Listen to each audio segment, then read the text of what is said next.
যে চিটাগাংয়ে ভাবি থাকে আর শাবনূর এখানে দেখতে আসছে, এই খবরটা ভাবির কানে কে দিল?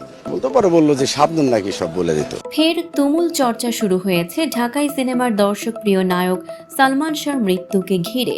আর এবারই আলোচনায় নতুন মাত্রা যোগ করলেন সালমান শাহর এক সময়কার ঘনিষ্ঠ বন্ধু ও বিনোদন সাংবাদিক দুলাল খান।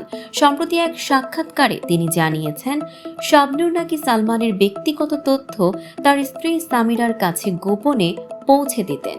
দুলাল খান বলেন, একবার সালমান অসুস্থ হলে শাবনূর তাকে দেখতে আসে, কিন্তু সেই খবর চট্টগ্রামে থাকা সামিরা ভাবি পেয়ে যান। পরে জানতে পারি সালমানের সঙ্গে যা যা কথা হতো সব শাবনূর নিজেই ভাবির কাছে বলে দিতেন। এরপর সালমান সিদ্ধান্ত নেন আর কখনো শাবনূরের সঙ্গে সিনেমায় কাজ করবেন না। যদিও দুলাল খানের এই বক্তব্য নিয়ে এখন পর্যন্ত শাবনূরকে কোনো মন্তব্য করতে দেখা যায়নি। 1996 সালের 6 সেপ্টেম্বর অকাল প্রয়াণ ঘটে বাংলা চলচ্চিত্রের স্বপ্নের এই নায়ক সালমান শাহর।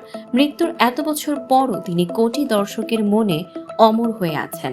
তবে দীর্ঘ সময় এই মৃত্যু অপমৃত্যু হিসেবে গণ্য হলেও এখন সেটি হত্যা মামলা হিসেবে রেকর্ড করা হয়েছে। মামলায় মোট 11 জনকে আসামি করা হয়েছে, যার মধ্যে প্রধান আসামি সালমানের সাবেক স্ত্রী সামিরা হক। দর্শক, সাম্প্রতিক ও চমকপ্রদ সব খবর পেতে ফলো করুন আমাদের ফেসবুক পেজ CB24 টিভি এবং সাবস্ক্রাইব করুন ইউটিউব চ্যানেল CB24 অফিসিয়াল।